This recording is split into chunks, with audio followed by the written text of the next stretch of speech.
I think I found the perfect bushcraft pack, part 2.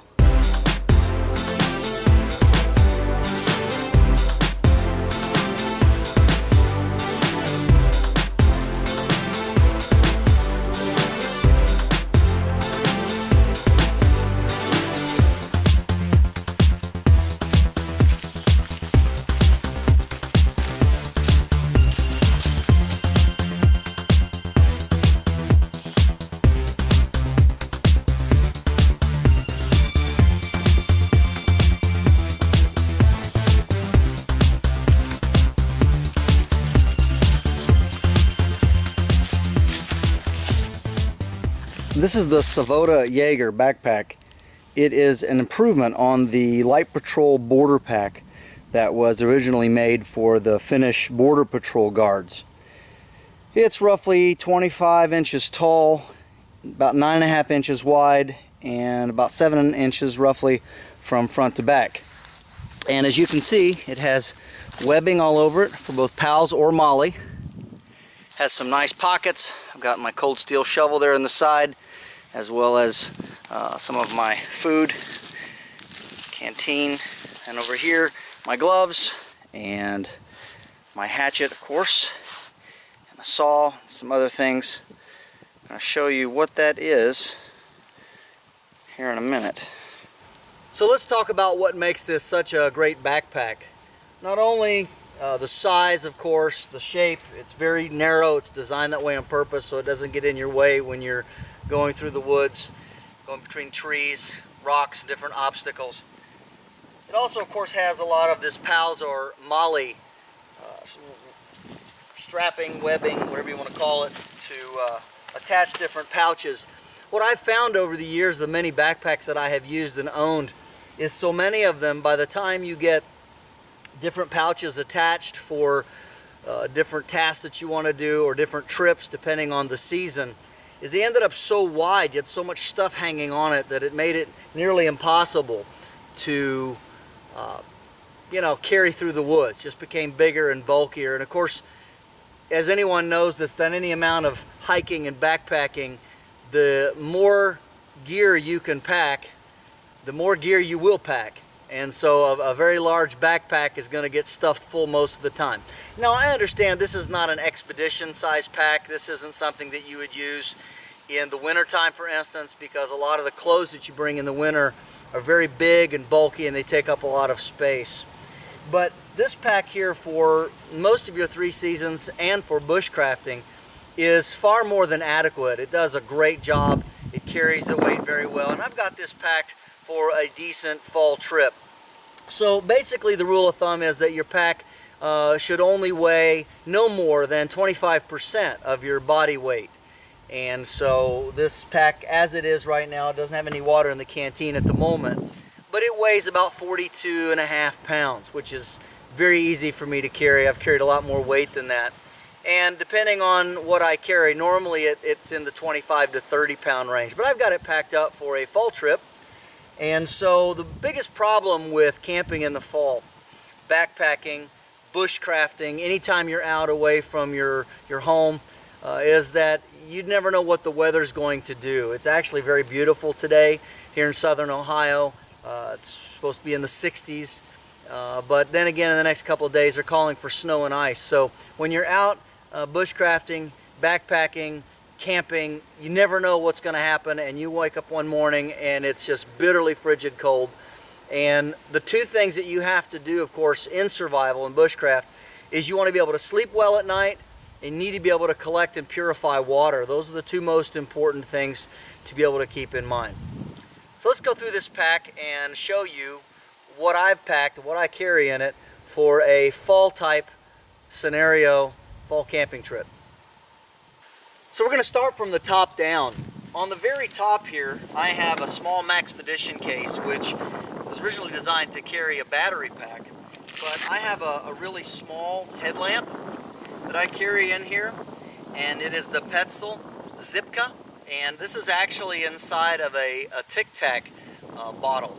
It works really, really well, and I can actually carry 3 full sets of extra batteries. It takes 3 AAA batteries, and so I have 3 sets in here.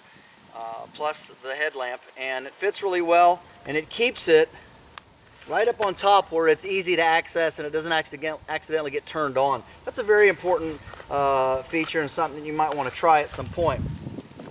On this side over here, of course, my cold steel shovel.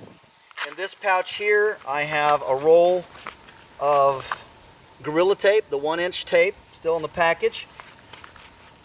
Just lay these things down here. On this side over here, I actually have a can of soup. And this is bean with bacon soup. I like that quite a bit. And then I've got some salt and pepper and seasoning salts in here for other things that I might need or want. On this side, I carry a small fine file right here for sharpening my axe, as well as my shovel. I also carry a tablespoon, and these are like 29 cents at the secondhand store, and it does everything I need, and not being plastic, it won't melt. Of course, this is for my Bushcraft pot. Many of you are familiar how this works. It goes in the system and just holds my pot over the fire. Of course, I have this set here, and the pot that goes with it down inside. So I put all that back in there. On the other side, I carry a tube light, glow tube. I have first aid kit, and I have a space blanket. And those are worth their weight in gold if you're ever in cold weather and need to reflect some heat back at you. Of course, I have my very excellent hatchet, and that's a Gransfors Brooks, and I really like it very well. And of course, that's the 14-inch handle. I also have right here the Silky Gomboy 140, and of course, you know from my videos I like the Silky saws, and this is the 140. Great saw. It's got the curved blade so it pulls into the wood when you cut. So I really like that. That's a great option. On the back, of course, I have my gloves. This is actually a new pair of gloves which I just purchased. They are treated with a water-resistant material. Right here I have my fire kit, and I did a video on that already. And at the bottom I have my wool blanket and a ground mat. And of course you want to keep that handy as well.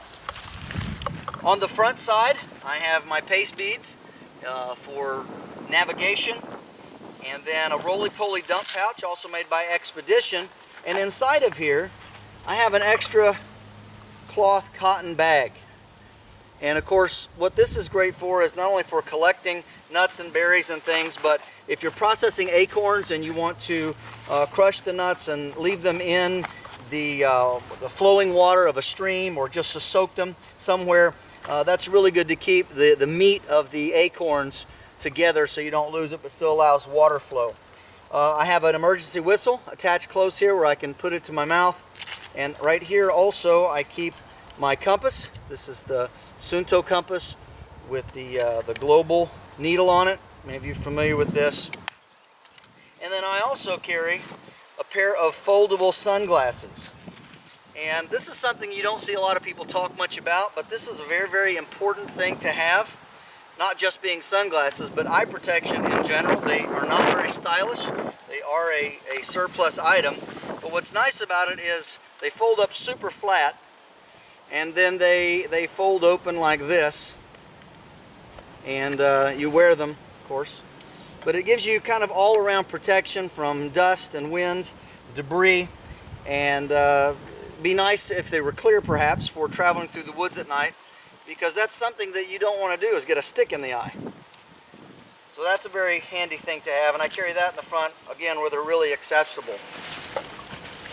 Inside the pack, I like to keep things in their own pouches. Up here there is a zippered compartment, and I have a couple of heavy-duty garbage bags and just a very small bit of paracord that I keep up inside of here for making emergency shelters, or if it comes up a quick rain or something and I just want to put it over top the pack, or make myself an emergency poncho, or if I get to a place and there's a lot of snow or wet ground, I can just pull that out, spread it out, lay my things down on it, and keep my gear up out of the wet. Inside, I have a zippered pouch in which I carry all of my food.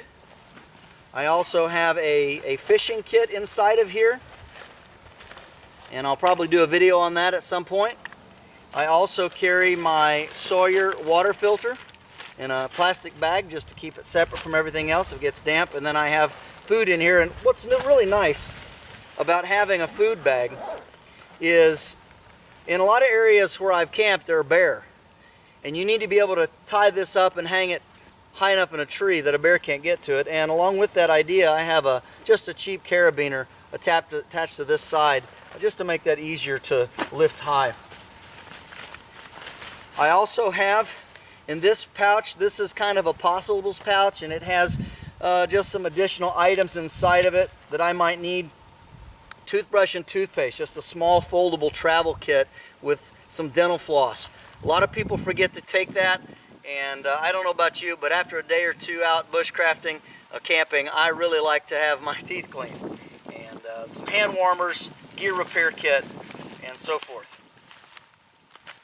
Also in here, I have a jacket. This is just one of those puffy jackets. It packs up really tight. It's really light, doesn't weigh much. And that's just for extra insulation. I also have in here a hammock, real lightweight hammock, and a bivy sack to make sure that I can stay warm and off the ground, as I prefer hammock camping most generally to having to build a shelter.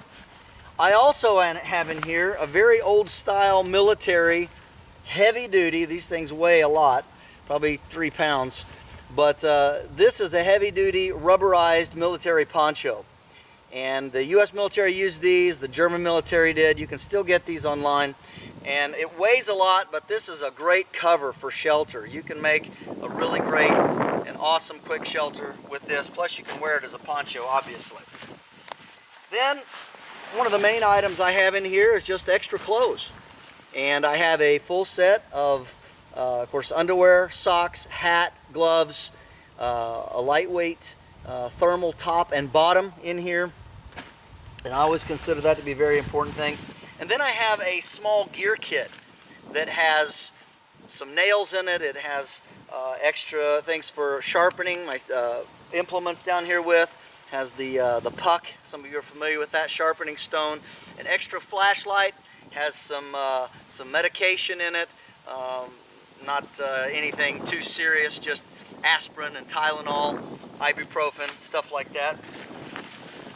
And then down here in the bottom, I have just a cloth bag that has several hanks of different sizes and lengths of paracord and other cord such as bank line. And that pretty much puts us at the bottom of the pack. So that's what I like to carry. Maybe it's a little excessive for some of you, but it's fairly lightweight, it doesn't weigh a lot, and it gives me a whole lot of options. I have a wide range of things that I can do, not only with the tools that I carry, but also just the fact that if I get caught out and I don't want to take the time to build an emergency shelter, I've got everything that I need to spend a night or two or even 3 or more out in the wilderness. So this pack keeps wanting to fall over. But anyway, thank you for joining me, and I hope you found this helpful. And if you have any questions, please make sure and ask it in the comments section. We appreciate it. This is James Bender for Waypoint Survival. Please like, share, and subscribe. Make sure and press the bell button to stay notified of our upcoming videos, and we'll talk to you next time.